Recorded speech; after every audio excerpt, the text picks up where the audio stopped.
Okay, this video is the last thing I'm gonna do before I wash my hair because I just took my braids out. but since Falcon and the Winter Soldier has come out, a lot of people have started to talk about the movie Captain America, Civil War. Probably because of Zemo and Bucky coming back into the picture in the show. And a bunch of people have been asking me, whose side do you take in Civil War? And no one has asked me that in a very long time. And I'm sure that I had an answer a long time ago when the movie came out. But the answer right now is that it is very hard for me to choose a side. Because with a lot of Marvel movies, I look at it from the standpoint of being a political scientist because that is my degree. Actually, the only thing that I have used my political science degree to do is to publicly analyze Marvel movies because they're so fascinating to me from that perspective. And when I watched Civil War, like even recently, when I've watched it recently, I'm like, wow, like I feel like the movie is done so well from that standpoint because both sides, Team Steve and Team Tony, have very good points. And the thing about political science is that sometimes, like, the right answer is somewhere in the middle. And so I'm going to break down the two sides here. Now, everybody knows, like, I love Tony Stark.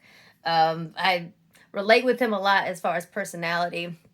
And so a lot of people would think that I would go with Tony's side, maybe. But the thing is, I'm also a veteran. And so I also relate to Steve a lot. And so I want to break down like both of the views basically on the Sokovia Accords and and really just break down the characters themselves and where they're coming from and why I understand where they're coming from. Now, mind you, we're talking about Sokovia Accords within the MCU. And keep in mind that I personally have not looked into, as far as MCU goes, what went into the Sokovia Accords because not everything in the comics transfers over to the MCU. We got to make that clear because every time I talk about anything that has to do with Marvel, fuckboy fanboys come out of the woodwork trying to shit on me for not knowing XYZ when literally has nothing to do with what I'm talking about. But anyway, we're looking at the MCU movie Civil War. Okay, so we're gonna look at Tony. So Tony is like, we need to sign the accord, and Steve is like, we should not. So from where Tony is coming from, and just like the personality and what movie they just came out of. Mind you, Tony just came off of Iron Man 3, I believe, right? He just came off of Iron Man 3. In Iron Man 3, we see him dealing with PTSD. We see him dealing with, like processing those memories of the wormhole in the first Avengers movie and his trauma and and dealing with having anxiety and having PTSD, having anxiety attacks, which are awful, and I know what those feel like because I also have PTSD. Every time I watch Iron Man 3, it's literally like looking in the mirror, and it's really scary. Um, and Tony, the thing is, Tony is a problem solver. Tony's a problem solver. He is always like, we can avoid loss where we can. Like, he's a businessman. His job is to avoid loss. Even after they stop becoming government contractors, that's still his job as a businessman, is to avoid loss, and that also includes, loss of life. And as crass as Tony is, I think that the fact that he is a civilian person who is not used to seeing death, that hits really hard. And so when the mother of that boy, Charlie Parker, I believe, is the boy that she came to him in Civil War, and she's like, you killed him in Sokovia, which happened during Age of Ultron, right? That happened during Age of Ultron. I feel like that hits Tony very, very hard because he is not used to war. He's not used to loss. He's used to being able to find a way around everything so that you have the least amount of loss, the least amount of hurt. and being struck in the face with that reality that, like, you know, dicking around in these superhero affairs causes loss of life, that hits him pretty hard, especially considering what he's been through, what he is going through internally with himself.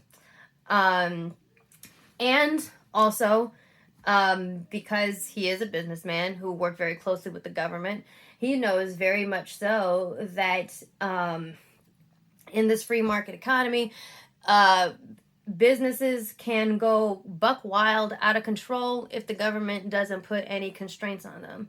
Like back in the day, Roosevelt had to basically, he had to put laws in place to keep businesses from having monopolies over certain goods and services, because these companies were getting out of control and basically destroying the economy. So he had to put some checks on them.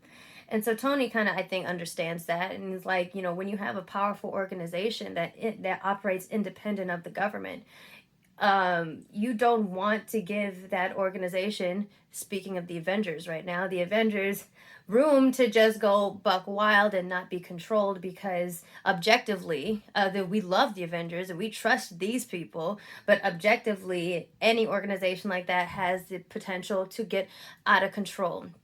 And I think Tony also is feeling a little guilt because Ultron, and a lot of things that have happened in the MCU are basically the result of Tony tinkering with shit, trying to make things better, but it just goes out of control. And I think Tony kind of wants a way for himself to be checked, because he's like, if you don't tell me to stop, I will not stop. That's literally all Iron Man 3 is. He's like he is just so solution oriented.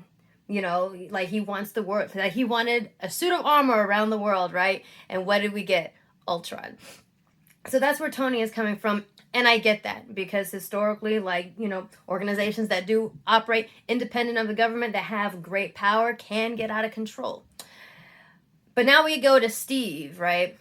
And I've said this before. The thing is, where Tony is not used to war and loss, Steve is. Even though Steve, we can say probably we might think of him as the more empathetic one of the two, but in a way he may not be, because I can tell you, as a veteran, as a former military member, that we become probably unhealthily familiar with the idea of death, and that is part of our job. Part of our job is literally being ready to die at any moment, being ready for our friends to die, people that we know, people that we train with. We are ready for that situation at all times. It may not be healthy, but it's in the heat of battle, in heat of actual battle, a necessary coping mechanism. And I think that's where Steve kind of operates as a former military member, because you know, and I think he even says something like that in Civil War, where he's just like, yeah, you know, kind of like shit happens, collateral damage happens all the time. And also, Age of Ultron cannot possibly be the first time that somebody has died because of the Avengers, aside from what happened in Nigeria with Wanda, which is what sparked the whole conversation about the Sokovia Accords in the first place. Like, we've got to assume that motherfuckers have died, like in the first Avengers movie, but also the movie that Cap is just coming off of, besides Age of Ultron, is the second Captain America movie. And that's basically where he finds out that Hydra never fucking went away and has been embedded in S.H.I.E.L.D. this entire time. And a whole bunch of people died in that movie in their fight to basically eliminate Hydra once and for all. And I get two things from that. One, it's another example of how Cap has been in yet another situation where, like, shit happens. Whereas Tony just came off of Iron Man 3, where, you know, it's basically a movie where he is avoiding as much death as possible. Like he saves a whole plane full of people in a nearly impossible situation. Like basically, besides those 5 or 6 people that were experimented on, no one really dies that aren't supposed to. Cap just came off of Captain America and the Winter Soldier, where a whole bunch of very good people died trying to do the right thing, doing what needed to be done. Cap is also very, I gotta say, he's got to be disillusioned because, he's seeing the government for what it truly is, for what it truly can be, like that corruption and everything. And you can kind of see hints of that in the first Avengers movie too. Just coming to terms with like, y'all are so fucking corrupt. Like, this is not the idea of America that you drilled into my head and Bucky's head and everybody back in World War II in those times. Like, no, you are nothing like you said that you fucking were. And I fucking get that. Like, I stay mad at America because of that. As a veteran, I stay mad. And so where Steve is coming from is that he does not want to give any leeway to a government that has definitely proven itself, not just in history, but personally to Steve, to be untrustworthy, to be very susceptible to corruption very, very easily. And he does not want that. He does not want the Avengers' ability to help people to be governed by the politics and the agenda of politicians, of government. Steve wants to do what's right when it needs to be done because it's right. And honestly, like, me personally, I feel like I've been able to do more good for people and for like veterans and fellow service members out of uniform than in. And I feel like Steve feels that way too. Like, now that he's not actually a soldier, like he's not actually in the army, he can do a lot more because he's not under that government thumb. And I think he wants to stay from under that government thumb. Because he's seen what the government can do. He's seen what the government has fucked up on, and he does not want to he does not want to go back to that. He doesn't want the Avengers to become yet another organization at some level to be manipulated by somebody like Hydra or anything else that they could have missed that's embedded into the United States government. That's not Hydra. You know what I mean? And so I get that too. I get both Steve and I get both Tony. And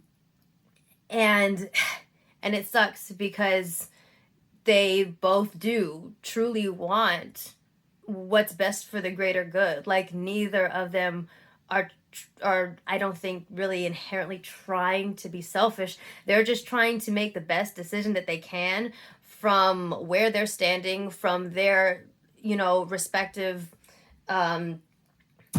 experience with the government and the world and power and et cetera, et cetera. And, honestly, like I said, it is really hard. Organizations should not be left unchecked, but at the same time, I don't fucking trust the government either. I don't trust them either. Like at all. And sometimes, like, you can't, like, a lot of the time, actually, an individual or an organization can do so much more good when they are not being controlled by the government. But objectively, it's like, how do you decide who is, like, doing real good and who is not? So it's just, like, it's a lot, right? It's a lot. Because, like, you want to say, like, yes, Steve is right. The Avengers should absolutely not be underneath the government control because we trust these people, right? We trust the current Avengers, but we don't know. But also, it's like, we don't know what the people who take over after Steve and Tony and all of them are going to be like. Like, what if the next set of Avengers are just buck wild stupid and do even more dumb shit and actually need to be checked? And so it's one of those situations that, like, It's one of those it depends things for those of you who are in the Air Force. Sometimes the right answer is it depends. So that's my very long breakdown of Civil War. It's very hard to choose a side because I see both. I think that in a more realistic situation, there would have been time to sit down and negotiate to find a good middle ground because both of them have good points. But that doesn't really make for a good movie, and we got to move things along, so we don't have time for negotiations. But in the real world, I think there would have been way more discussion and discourse about finding a compromise. So that is that is my breakdown of Civil War. It's quite a bit, but it really is very much a thinker for me. Maybe if I watch the movie a few more times, and if I were able to actually look at the MCU Sokovia Accords, or see what's in the MCU Sokovia Accords and read it, then I would actually have an actual opinion. But that's not details that I have available to me right now. And it's nothing that I wanted to wait on to make this video because I still think that they both have good points. So that is my analysis of Civil War. This is probably the most astute thing that I have done with my political science major from the Air Force Academy since I got it in 2014.